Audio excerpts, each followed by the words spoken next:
دنیا سے پوشیدہ سوات کی ایک دلکش آبشار، جاروگو آبشار جو تلوار کی دھاڑ سے کم نہیں۔ یوں تو سوات فطرت کے حسن سے بھرپور مقامات اور سیاحتی مرکز کے طور پر مشہور ہے، لیکن گھنے پرشکوہ جنگلات، پراسرار جھیلیں اور جھرنوں کی طرز کے بہت سے شاندار مقامات اس وادی میں اب بھی لوگوں کی نظروں سے پوشیدہ ہیں۔ ان میں سے قابل ذکر جاروگو کا آبشار ہے، جو مینگورہ سے شمال مغرب میں 55 کلومیٹر کے فاصلے پر مٹا تحصیل کی چاٹیکل وادی میں واقع ہے۔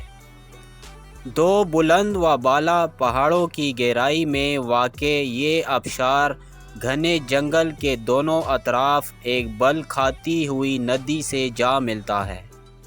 بلند و بالا پہاڑوں اور گھنے جنگلوں کا یہ قدرتی حسن روحانی سکون کی علامت ہے۔ طویل عرصے سے اجنبی نباتات و حیوانات کا یہ مکمل مجموعہ بیرونی دنیا سے پوشیدہ تھا۔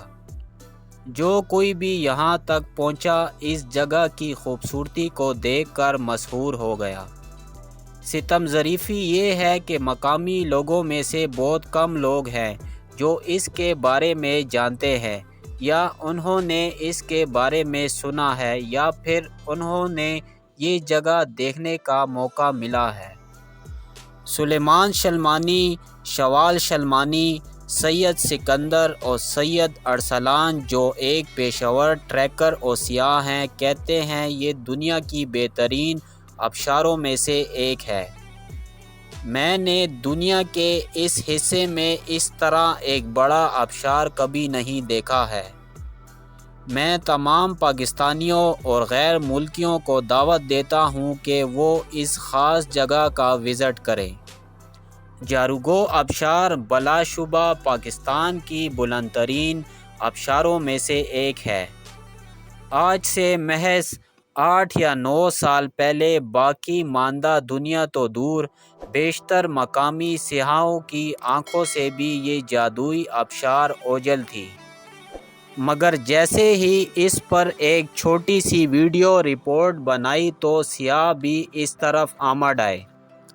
لفظ جاروگئی پشتو میں جھاڑو کو کہتے ہیں۔ اس کی وجہ تسمیہ کے حوالے سے کچھ روایتیں مشہور ہیں۔ پہلی یہ کہ اول آبشار کے ملحقہ علاقوں سے عورتیں جھاڑو بنانے کے لیے تنکے اکٹھے کر کے لایا کرتی تھیں، جس کی وجہ سے اس کا نام جاروگو آبشار پڑا۔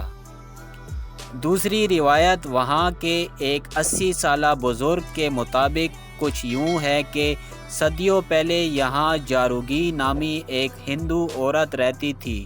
جاروگی کی وجہ سے ہی اس آبشار کا نام بھی جاروگو پڑا۔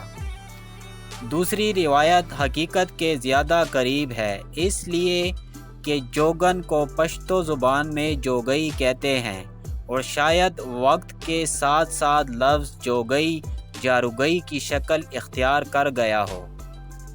جاروگو آبشار دیکھنے کے لیے مینگورہ شہر سے بہا تک تقریباً 36 سے 37 کلومیٹر کا فاصلہ بآسانی طے کیا جا سکتا ہے۔ یہاں تک روڈ کی حالت بھی ٹھیک ٹھاک ہے۔ بہا سے آگے جیپ ایبل ٹریک ہے، جس پر صرف 4x4 گاڑیاں ہی آگے چاٹیکل گاؤں تک رسائی ممکن بناتی ہیں۔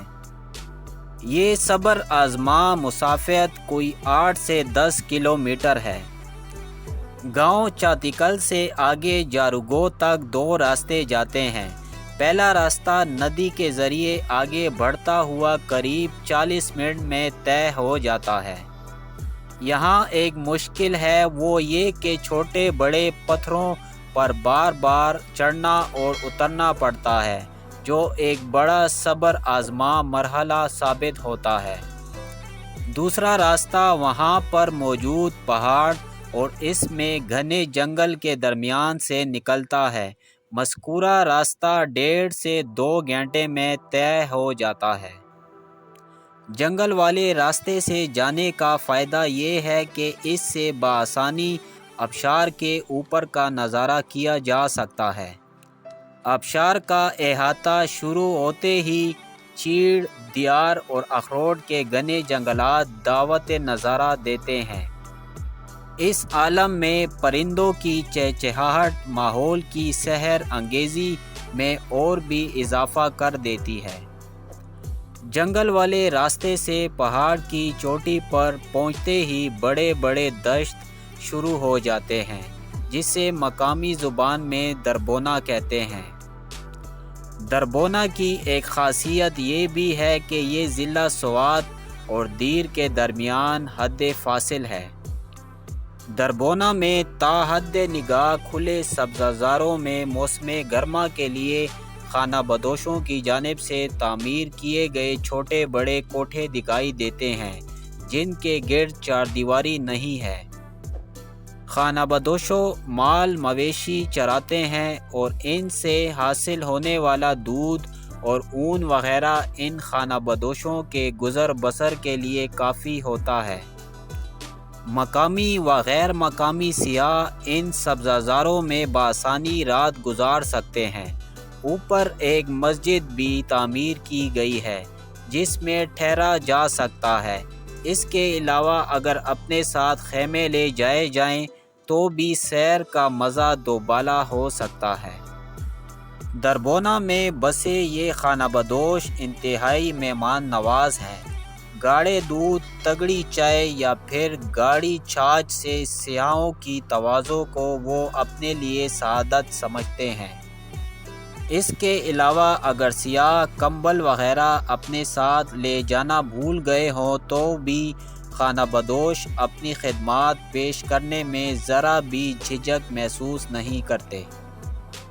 دربونا سے نیچے آتے وقت لمبے لمبے پہاڑوں کے دامن میں ایک اسٹیڈیم نما جگہ شروع ہو جاتی ہے، جہاں 210 سے 215 میٹر کی بلندی سے گرتی آبشار پر پڑنے والی پہلی نظر سیاح کو دم بخود کر دیتی ہے۔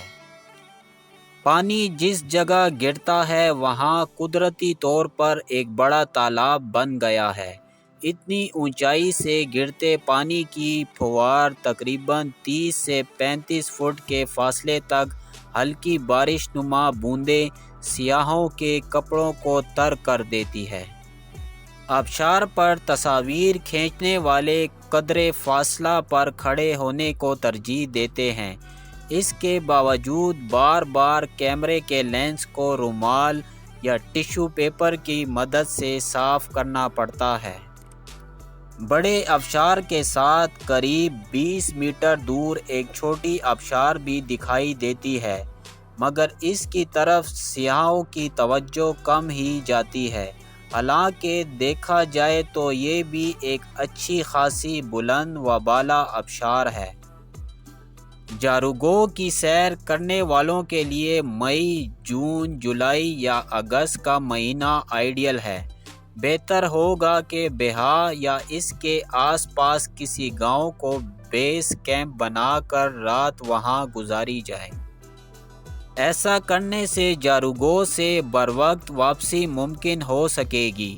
بصورت دیگر دربونا میں رات گزارنا پڑے گی، جس کا اپنا ہی مزہ ہے۔ جاروگو آبشار کی خوبصورتی کو شہری زبان دی جائے تو اسے یوں بیان کیا جائے گا: اگر فردوس بر روئے زمین است، ہمیں است و ہمیں است و ہمیں است۔ اگر آپ کو میری یہ ویڈیو اچھی لگی ہو تو لائک، شیئر اور سبسکرائب ضرور کر لیں، اور کومنٹ سیکشن میں ضرور اپنے خیالات سے آگاہ کریں۔